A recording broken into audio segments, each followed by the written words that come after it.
And then I forgot that I had it up in this ponytail, and I was doing like my editing at my computer. And my wife opened the garage where I have my space. Yeah. Not even in the house. She came in and saw me and was like, that's it. Banging it out, banging it out, banging it out, banging it out, banging it out.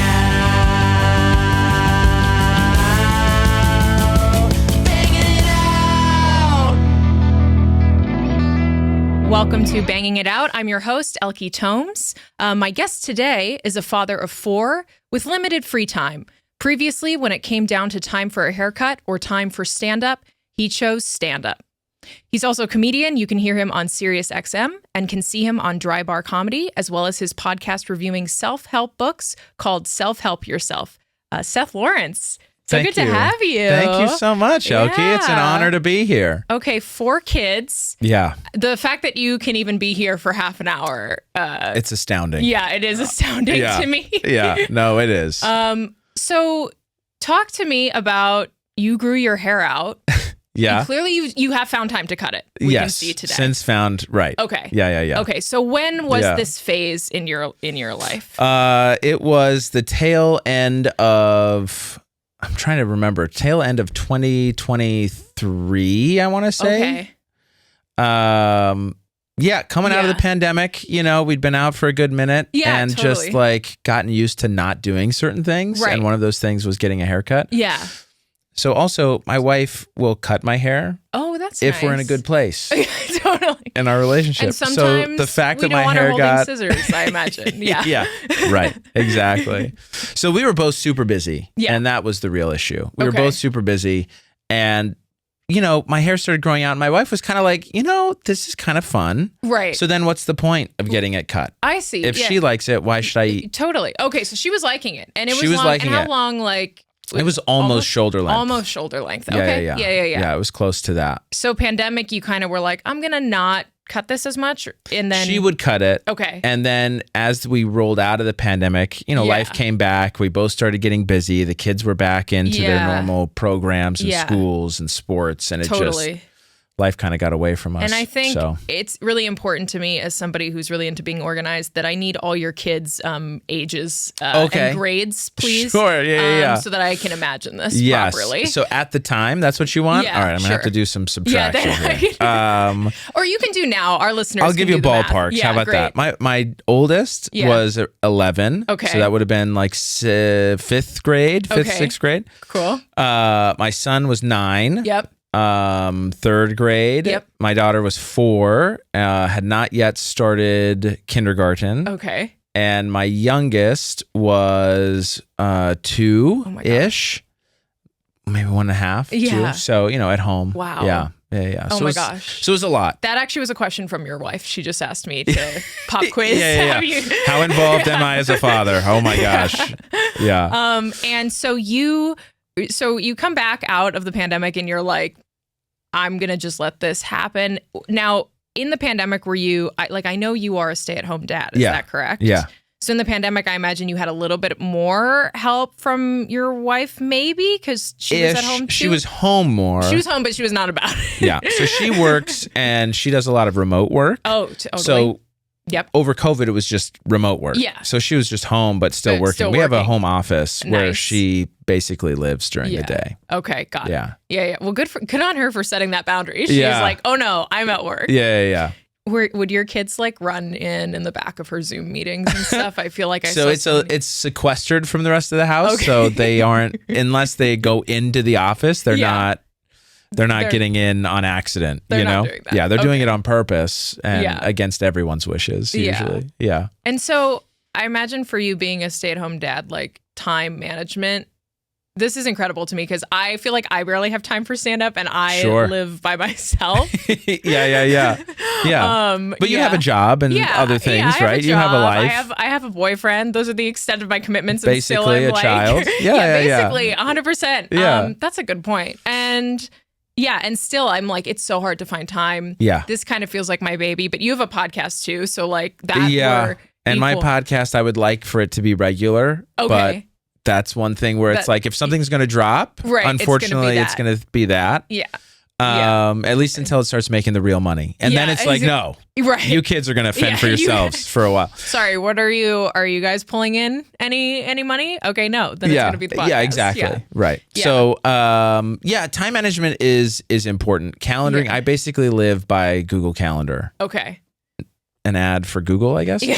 But they need it. So thank you for doing they're really struggling right now. Not sponsored. So I enter everything in on my Google Calendar. Yeah. And that's what I live by. This is actually funny because I am a paper planner person. Gotcha. I actually used to work at a stationery company a long time ago, so I just love things that make no sense. Just let me write it in pen. Sure. And for the longest time, somebody would be like, "Can you do this date?" And I'd be like, let me check and get back to you. Yeah, By let me check, I was pile. like, I need to go home and sit at my desk. Yeah. But then just this year, actually with this, starting the podcast, I was like, I have to do the phone Oh, calendar. yeah. So now I do dual, like an absolute. Oh, you got both. Yeah. It's too much. Yeah. That's so too if somebody much. is like, I need to reschedule something, I'm like, that's cool. And in real life, I'm like, which one? Which calendar do I update?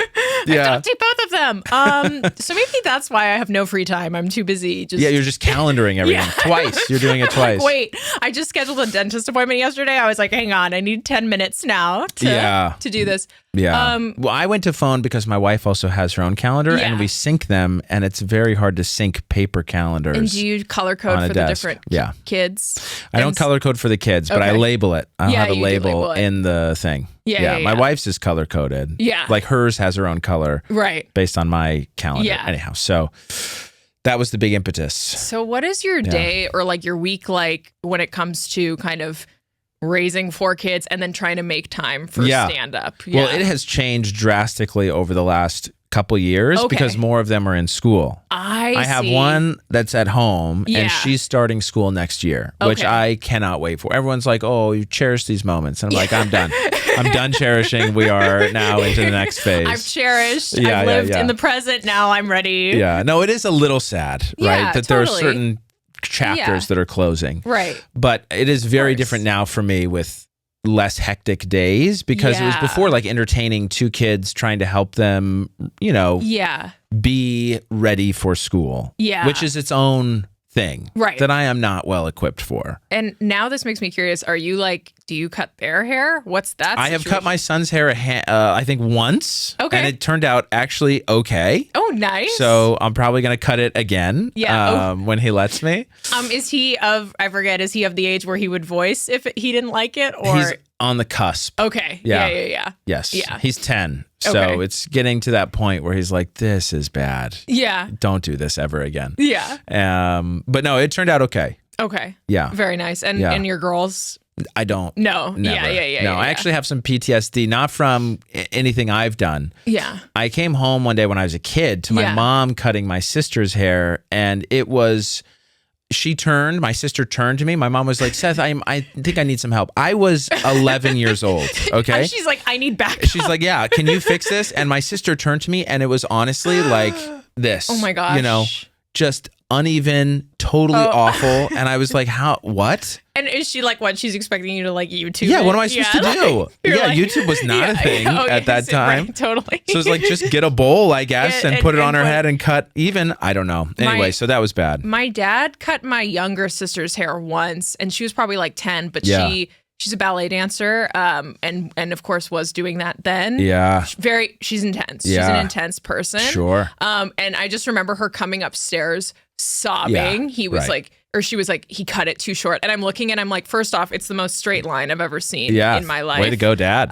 Like he went to MIT, so it was just like straight. And she's like, it's too short. I'm like, it looks the same. Like, and she's like sobbing. So there's a bit, and then that was like never again. Yeah, right. So you got to be careful with these relationships. Oh yeah. Well, and no offense, women in particular, they deserve to be particular about their hair. Very good correction. No offense, women deserve to have nice. That's why I don't touch it. I'm like, I don't want to be blamed for anything. Right. You don't want to start that off. No. And so that's such a good point. Like, so you had this limited time because of your kids, and you're.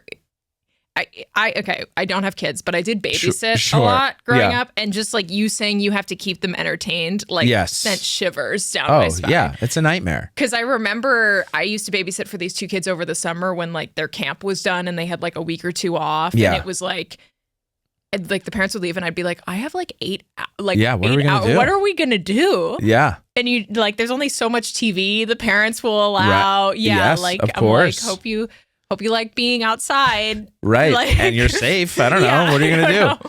Yeah. You're like, what did I do? You like can't anyway. Yeah, so it can be a lot. of work. And then you also have home projects, like stuff that you just need to fix or do, laundry. Like there's all this stuff that you just have to do, cooking, everything else. It's so much. It all just gets in the way. So then I'm like, I don't care about my hair. I really don't. Yeah. And I maybe should more, given that we're in like a visual business. Yeah. But I don't. But I also think what you're saying, it's so funny because I think this happens to so many women too, who traditionally stay at home. You talk about this a lot with your stand-up. Yeah. Like, they'll do stuff to actually, I feel like for women a lot of times it's the mom cut where they like cut it short because it's like less maintenance.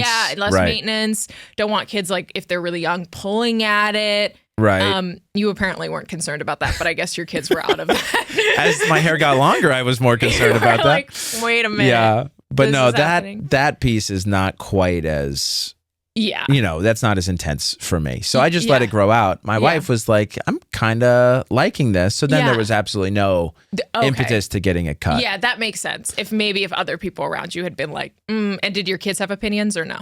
My daughter, my third one, who's at the track meet today, she did. She was like, this is great. She really liked it. She was my oldest was like, this is disgusting. So polar they were in opposites. disagreement over whether this rebrand was absolutely good for you. Which was kind of my pull with everybody else. Because, I'd do stand up and I'd go to these shows and it's like.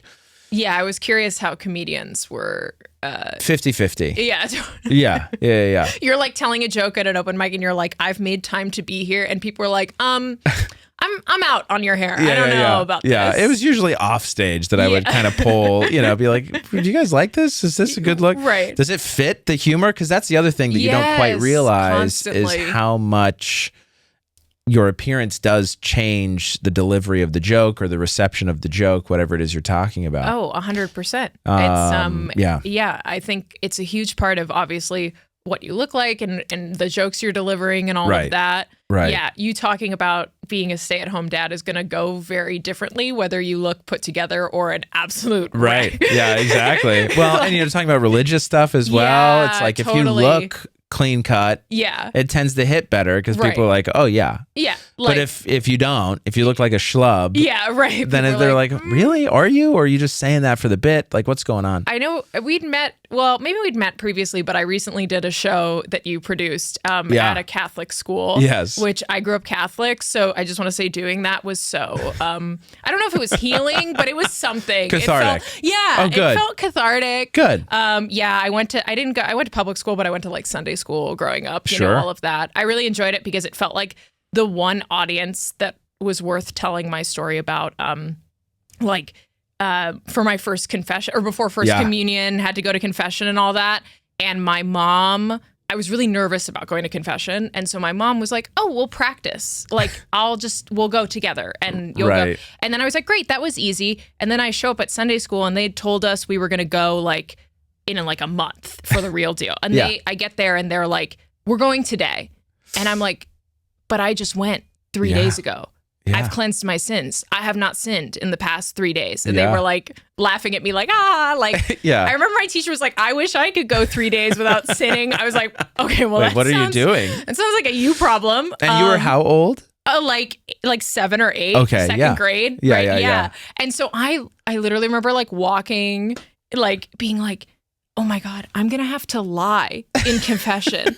What? That's straight to hell for sure. Like, what even is that? Right. Like, I was freaking out. I was like, I can't. I was thinking, I haven't lied to my sister.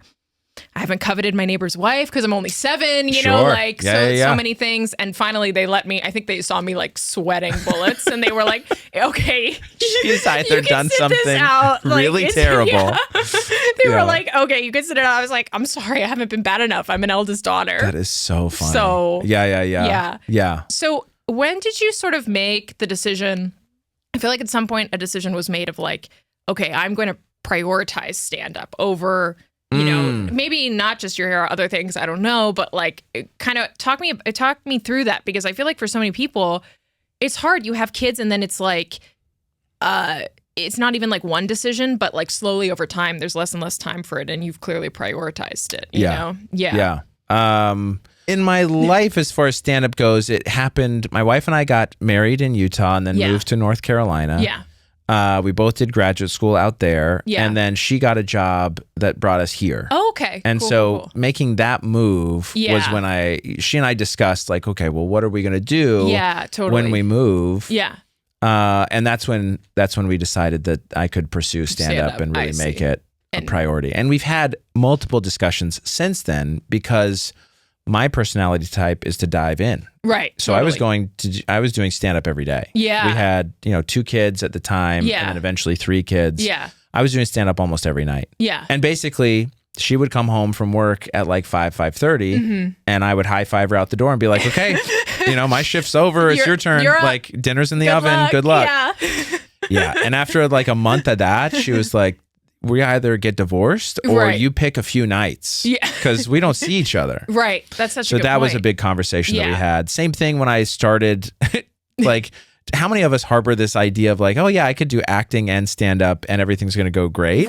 Totally. So I was getting into this acting class, same problem, right? Like acting class can take your whole life over. Oh, because they're like, it's 6 hours a week at least. Plus scene prep, depending on what kind of acting class you're doing. Plus if you start auditioning. And everything else. And then we had to have the second conversation where she was like, okay, again, like what are we doing? I like this idea that you just keep walking out the door and being like, I picked up something new. You come back. You're like, we keep adding kids, but also I keep adding dreams. Yeah, exactly. So I'm not fulfilled enough. Right, anyway, exactly. Yeah. So we had a few conversations regarding that. So then with the haircut, it was just like day-to-day stuff was just getting in the way, right? Totally. And then barbershops are only open certain hours. That's actually such a good point. Which is kind of a weird conundrum that we're in as a society, right? Like things are open during the day and then often not in the evening, but that's when everyone's available. I always notice this at like ritzy shopping centers, like that are open from like 10 a.m. to 5. And I'm like, oh, got it. I'm only welcome if I don't work. For a certain demographic. Yeah, exactly. Like I'm like, I'd love to go. Right. I'd love to shop at this cute little fascinated at like store, a societal move where we have rotating days, where like certain groups of people work from, or certain professions work, Monday through Thursday, and then they actually have Friday, Saturday off, or whatever it is. You know what I mean? Yeah, I remember once applying to like a day job years ago, and the only reason I was applying was they took every other Friday off, and just like I remember sitting through the whole interview, and they're asking questions, and they're like, what drew you to this position? And in my head, I'm like, every other Friday off, every other Friday off. Yeah, it's a big deal.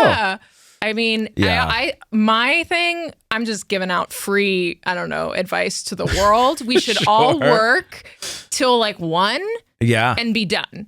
And then 1 to 5, we get to do our house shit, like whatever we have to get done around the house. Interesting.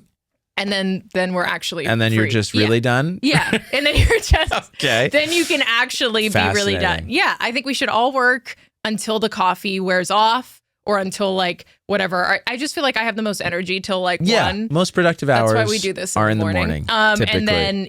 And then we have the afternoon to do our like, what's that whole thing about time management? Like doing the tasks that are like not mentally hard, but like just take time. Yeah, just take time. Yeah. Then you do that the in the mundane. afternoon. You do your laundry and all that. Sure. And then you get to actually relax. It's not a bad idea. Yeah, it's kind of like a siesta on steroids. Is really what you're talking about. Yeah. Oh yeah. Still absolutely no rest. Working the whole time. But, but different stuff. But that's what we're doing. Yeah. Well, that's what we do as Americans. It's fascinating looking up like work week averages, America versus like anywhere in Europe.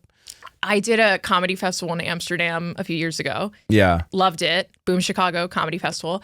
And I will say when I was there, all the other comics that were locals were like, oh, so when you move here? And I was like, I'm not moving here. They were like, you will. And I was like, walk me through your workday. And they were like, I talked to a American who had moved there. And she was like, yeah, so we start work at like 10. Yeah.